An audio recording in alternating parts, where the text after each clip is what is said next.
عثمان لالا کو ہم سے جدا کر گئی تھی،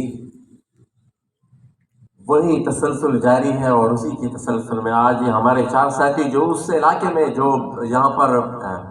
جو دہشت گردی کی آماج گاہ جس کو ہماری ریاست میں اور ہمارے جرنیلوں نے بنا دیا تھا، اس آماج گاہ کو ایک دفعہ پھر دہشت گردوں کے حوالے کرنے کے لیے اس طرح کے حربے اپنائے جا رہے ہیں۔ بہرحال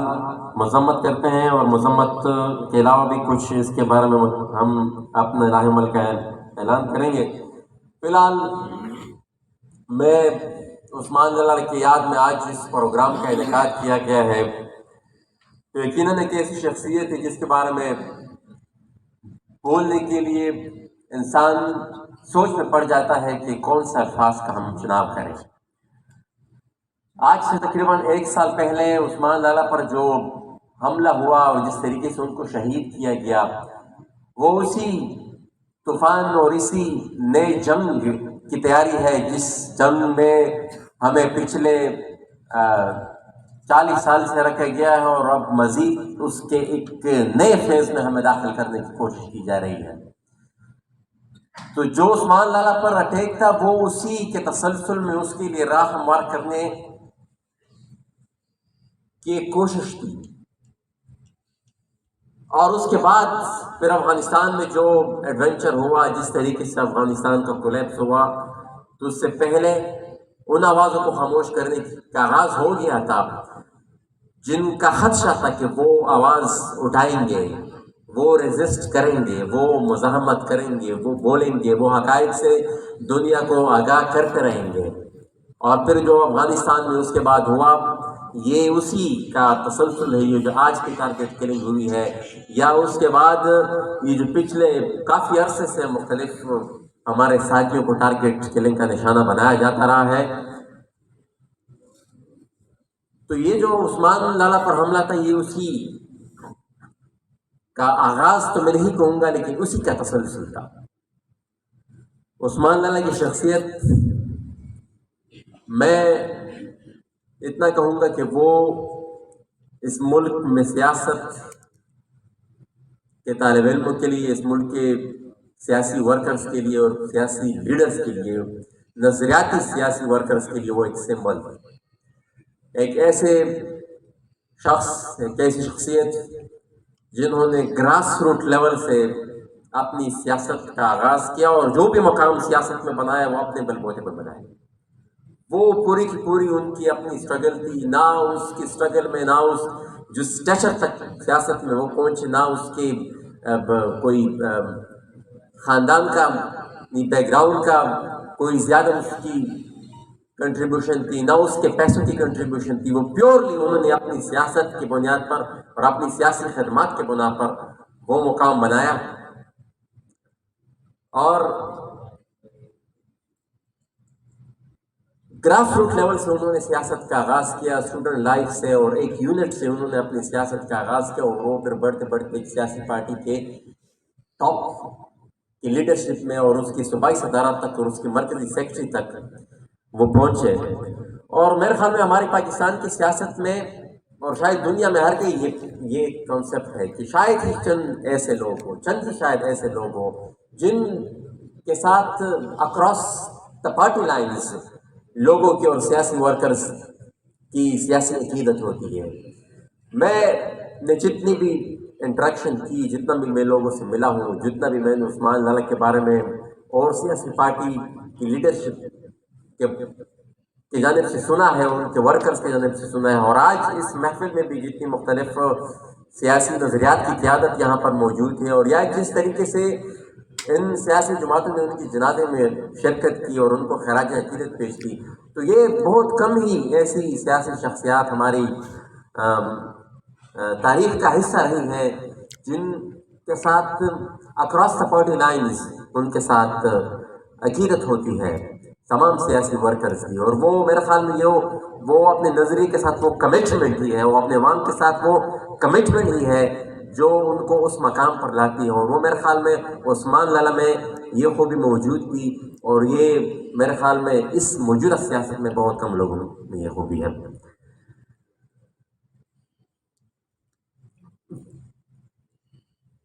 جس لیول کی عثمان اللہ نے سیاست کی، جس طرز کی انہوں نے سیاست کی، میرے خیال میں وہ لوٹ یہاں پر ان سے پہلے بھی مطیع اللہ جان صاحب نے جو بات کی تھی، یہ سوچنے کی بات ہے کہ ہم اب اپنی نئی نسل کو یہ پیغام اور یہ سوچ اور یہ فکر اور یہ اسٹرگل کیری آن ہوگی نہیں ہوگی، ٹرانسفارم کر سکتے ہیں، ان کو ٹرانسفر کر سکتے ہیں نہیں کر سکتے،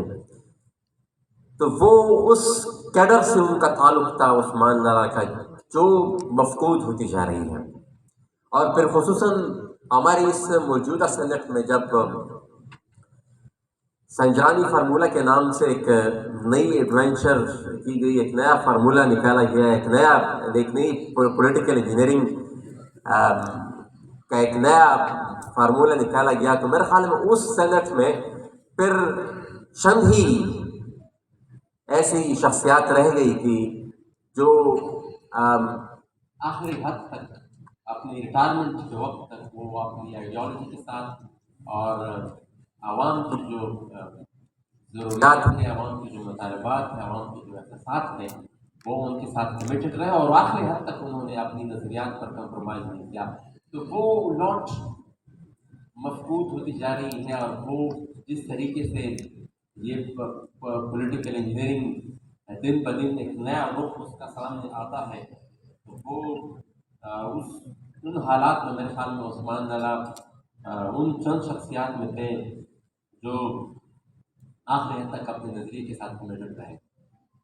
بنیادی طور پر آج میں نے جو شروع میں جس واقعے کا ذکر کیا، یہ ٹارگیٹ کلنگ ہو رہی ہے، یہ جو 80,000 کے قریب یہاں پر ہم نے ہمارے لوگ یہاں پر شہید ہوئے ہیں، جس میں اکثریت کا تعلق پختونخوا سے ہے، اور جس کا ذکر سینیٹر تاج حیدر صاحب نے بھی اپنی تقریر میں کیا۔ یہ بنیادی طور پر نتیجہ ہے ہماری اس افغان پالیسی کا، جو کہ ڈالر کی بدولت، ڈالرز کی کمانے کے لیے، اور ایک وہی 40 سال پہلے جو ایک امریکی ایجنڈا پر یہاں ان کی پالیسی کو یہاں پر اس خطے میں ہم لے کر آیا، اور اس کو اسی کے تسلسل میں پھر ہمارے کچھ جنرلوں نے، کئی جنرلوں نے اس میں ڈالر کمائے اور ہمارے خطے کو ایک جنگ میں دھکیل دیا، اور اس جنگ کو پھر وہ را مٹیریل پرووائڈ کرنے کے لیے انہوں نے ایک پوری کی پوری نسل کو وہ ذہنیت جو جنگ کے لیے تیار ہوتی ہے اس میں دھکیلنے کے لیے انہوں نے جتنی کوشش کی، نصاب کے ذریعے، میڈیا کے ذریعے اور اس طریقے کی پولیٹیکل انجینئرنگ کے ذریعے، تو اسی کے تسلسل میں یہ جنگ جاری ہے۔ اور وہ عثمان لالا ان چند شخصیات میں سے تھے، ان چند لیڈرز میں سے تھے جنہوں نے روز اول سے ان کی مخالفت کی، اور پاکستانی ریاست کی جو فلاڈ افغان پالیسی ہے پہلے دن سے ان کی بھرپور مخالفت کی، اور نرو پر افغان وطن میں جو کشمکش جاری ہے اس میں پھر ہمارا جو کردار رہا ہے وہ ان کے سب سے بڑے ناقدین میں سے تھے، اور انہوں نے اس نظریے پر، اس سوچ پر اور اس حقیقت پر کبھی بھی کمپرومائز نہیں کیا، اور زندگی کے آخری حد تک وہ مسلسل اس پالیسی کی مخالفت کر رہے تھے، جس پالیسی کی بدولت یہاں پر ہمارے اس پوری ریجن میں ایک 40-45 سال سے ایک جنگ لڑی جا رہی تھی۔ پہلے افغانستان میں تھی، پھر انہوں نے ڈیورنٹ لائن کراس کیا اور پوری اس ریجن کو اس نے اپنے پہ لپیٹ میں لیا، اور یہ جو ابھی نئی تیاری ہو رہی ہے، اور یہ جو نیا کسی نئے ٹیک کے لینے کی تیاری ہو رہی ہے، یہ اسی کا تسلسل ہے۔ میرے خیال میں یہ بات ہم بارہا کہہ چکے ہیں کہ شاید کچھ نہ کچھ کمیشن تو کوئی لے لے گا اس میں سے، لیکن یہ جو نیا ایڈونچر ہو رہا ہے یہ ملک سہ نہیں سکے گا۔ یہاں پر مجھ سے پہلے ہمارے عابد ساقی صاحب نے کہا کہ وہ، یا مجھے یاد نہیں کہ میں وہ اپنے ساتھی کے ساتھ رابطے میں تھا، تو اکثر مقررین کی باتیں میں نوٹ نہیں کر سکا، لیکن یہ بات میں کہیں سنی کہ یہ جو سانحہ بنگال ہوا تھا، تو میرے خیال میں اگر ہم نے ان غلطیوں سے سبق نہیں سیکھا اور اسی کے تسلسل میں ہم آگے چلتے رہے، تو تو میرے خیال میں یہ ملک یہ مزید اس طرح کے ایڈونچرز کو سہ نہیں پائے گا. یہ کسی نہ کسی سمت کچھ نہ کچھ فیصلہ پھر یہاں کے عوام کر کے ہی جائیں گے، کیونکہ یہ اس طرح نہیں ہوتا کہ میں دن رات مرتا رہوں، میں دن رات میری ٹارگیٹ کلنگ ہوتی رہی ہے اور آپ آئے دن اپنی محدود قسم کی جنگی مقاصد اور اپنی محدود اپنے مسائل کو بلانے کے لیے ہمارے اوپر آپ جنگیں تھوپتے رہیں. تو وہ پھر یہاں پر رہنے والے عوام بھی وہ ایک فیصلہ کریں گے، اور میرے خیال میں آپ پھر اس جو نئے ایڈونچرزم کی طرف اس ملک کو دھکیل رہے ہیں، اور آپ نے گلگت بلتستان سے لے کر اور پوری کی پوری جو وہاں کوریڈور پوری کی پوری اس ریجن میں آپ ایک نئے جنگ کی شروعات کی طرف اس ملک کو دھکیل رہے ہیں. تو میرے خیال میں یہ ملک اس کو سہ نہیں سکے گا. اس ملک کو پہلے بھی جرنیلوں نے توڑوایا ہے، اور آئندہ بھی جو نقصان ہوگا وہ پاکستان اسٹیبلشمنٹ اور پاکستانی جرنیل ہی کریں گے. میں اب الفاظ ساتھ نہیں دے رہے ہیں. بہرحال عثمان لالا ایک مضبوط آواز تھے. ان تمام یہ جو جتنی بھی چیزیں میں نے ڈسکس کی، جتنے بھی ایشوز میں نے یہاں پر ڈسکس کیے، جتنے بھی محکوم قومیت کی تھی، چاہے پشتون تھے، بلوچ تھے، سرائکی تھی، آپ یہاں پر جتنے مظالم ہوتے ہیں، پنجاب کا جو پریس طبقہ ہے، تو ان سب کی آواز تھے. جو بھی محکوم ہے اس ملک کے، ان سب کی حقوق کے وہ ایک بہت ہی اسٹرانگ ایڈوکیٹ تھے. اور میرے خیال میں پاکستان کی سینٹ میں بلوچستان کے حقوق کے لیے، اور جتنے بھی یہاں پر چھوٹی قومیتیں اور جتنے بھی یہاں پر اوپریسڈ کمیونٹیز ہیں، ان کی جتنی مضبوط وکالت عثمان کاکڑ صاحب نے کی، وہ میرے خیال میں پاکستان کی تاریخ میں ہمیں بہت ہی کم اس کی مثال ملتی ہے. اور جو ان کے سیاسی ساتھی تھے، جنہوں نے کافی عرصے ان کے ساتھ سیاست کی، اور اسٹوڈنٹ لائف سے لے کر اب تک ان کے جو ساتھ رہے، وہ ان سے جب بات ہوتی ہے عثمان لالا کے بارے میں، تو وہ ہمیشہ یہ بات کہتے تھے کہ ہی واز جنہوں نے ان کے ساتھ تنظیم میں رہ کر کام کیا، وہ ان کی تنظیمی خوبیوں اور ایک بہترین منتظم کے طور پر بھی ان کو جانتے ہیں کہ he was a great strategist, اور ایک بہترین منتظم تھے. اور تنظیم کو چلانے کا فن، کیونکہ وہ خود ایک گراس روٹ لیول سے ایک تنظیم میں ابھر کر اوپر آئے تھے، تو وہ تنظیمی ڈھانچے پر ان کو کافی، وہ تنظیمی سیاست پر ان کا کافی عبور تھا، اور ان کو معلوم تھا کہ تنظیم کو کس طرح آگے بڑھانا ہے، کس طرح چلانا ہے. انہوں نے کافی حد تک اس میں اپنے آپ کو منوایا بھی تھا. اور آخری جو سب سے بڑا کام عثمان لالا نے کیا ہے، وہ اپنی شہادت اور شہادت کے بعد انہوں نے اپنے جنازے پہ جو کام وہ کر کے ان محکوم قومیتوں کے لیے ہم سے چلے گئے، وہ پشتون بلوچ یونٹ تھی، جو میرے خیال میں جتنی تعداد ان کے جنازے میں پشتونوں کی تھی، کافی حد تک ان میں ہمارے بلوچ بھی موجود تھے. اور اکراس دا بورڈ جتنے بھی تمام ملک کے تمام علاقوں سے لوگ وہاں پر آئے. لیکن یہ جو بلوچستان کے کانٹیکس میں جو پشتون بلوچ رائیولری کو جس طریقے سے ایکسپلائٹ کیا گیا، وہ میرے خیال میں عثمان لالا اپنی شہادت کے ساتھ اور اپنے جاتے اپنے جنازے میں وہ یونٹی ایک دفعہ پھر سے وہ جوڑ کر وہ چلے گئے تھے. تو یہ میرے خیال میں ایک انتہائی آنے والے دنوں کی سیاست کے لیے یہاں پر پشتون بلوچ کے، یہاں پر بلوچوں کی اگر ہم محرومیوں کا ذکر کریں تو اس پہ بھی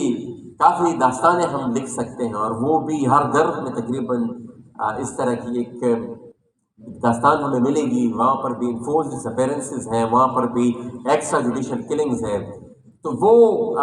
ان کو جوڑنے سے بھی روکا گیا، اور وہ ایفرٹ عثمان اللہ اپنی شہادت پر جاتے جاتے رخصت ہوتے ہوئے وہ کر گئے تھے، اور پشتون بلوچ اتحاد کا وہ ایک پیغام چھوڑ کر چلے گئے تھے۔ ایک آخری چیز جس کے ساتھ میں اپنی تقریر کو پھر وائنڈ اپ بھی کروں گا، عثمان اللہ کے جنازے پر پشتونخوا ملی اور پارٹی کے سربراہ محمود حسن کرزئی صاحب نے ایک جرگے کا اعلان کیا تھا، اور پھر پولو میں وہ جرگہ بھی ہوا، اور اس جرگے نے پھر ایک اعلامیہ جاری کیا، اور اس اعلامیے میں میرے خیال میں وہ سب کچھ موجود ہے جو کہ ہمیں اپنے مسائل کے حل کی طرف لے کے جا سکتے ہیں۔ ہماری بدقسمتی یہ ہے کہ ہم جتنے بھی یہاں پر اوپریسڈ قومیتیں ہیں ان میں وہ اتفاق و اتحاد کا وہ عنصر دیکھا نہیں جاتا جو ان کی مسائل کے حل کی ضرورت ہے، اور یہی مسئلہ اس جرگے کے ساتھ بھی تھا۔ وہ جرگہ نیتی سے تھا، اور اس کا اعلامیہ جو تھا وہ کافی مثبت تھا، اور میرے خیال میں اگر ان مسائل کو حل کی طرف ہم نے لے کر جانا بھی ہے تو وہ اسی جلسے کو اسی جرگے کو اس کی میں جو نکات اٹھائے گئے تو اس کی امپلیمنٹیشن کے لیے کوئی میکینزم اگر بن جائے، اور اس میں ہم بھی ایک کوشش کر رہے ہیں، 12 ساتھیوں کے ساتھ رابطے میں رہیں گے، تو وہ بھی ایک وہ جو عثمان اللہ کی شہادت میں جس جرگے کا اعلان ہوا تھا، پھر اس جرگے کا انعقاد ہوا تھا، اور اس جرگے میں مزید آگے اسی کے تسلسل میں مزید نشستیں ہونی ہیں، اور شاید آنے والے دنوں میں مستقبل کا ایک ورکنگ پلان بھی اس سے سامنے آئے، اور اسی کو بیس بنا کر پھر ہم آگے بڑھ سکتے ہیں۔ ورنہ اگر بٹے رہے، تقسیم رہے ہم اسی طریقے سے، تو اسی طریقے سے ہم چن چن کر مار بھی دیے جائیں گے، اور یہ سلسلہ اسی طریقے سے چلتا بھی رہے گا۔ میں آخر میں یہ کہوں گا کہ پشتون قوم پرست سیاست کا ماضی، حال اور مستقبل یہ عثمان اللہ کے نام کے بغیر ناممکن ہے۔ تاریخ جب بھی لکھی جائے گی پشتون قوم پرست سیاست تو اس میں عثمان اللہ کا نام ضرور شامل ہوگا، اور میں ان کی آخری تقریر جس میں انہوں نے کہا تھا کہ مجھے 2 سیکیورٹی ایجنسیوں سے خطرہ ہے، مجھے اپنی بھی پرواہ نہیں، مجھے اپنے بچوں کی بھی پرواہ نہیں، لیکن یہ ہے کہ میں ایسا نہ ہو کہ میں گم کھاتے میں نہ جاؤں۔ تو میں عثمان اللہ کی روح کو میں اس اسٹیج سے یہ یقین دلاتا ہوں کہ عثمان اللہ آپ گم گاتے میں نہیں گئے، آپ کے نظریات زندہ ہے، آپ کی سوچ زندہ ہے، آپ کی اسٹرگل زندہ ہے، اور انشاءاللہ تا قیامت زندہ رہیں گی۔ بہت شکریہ۔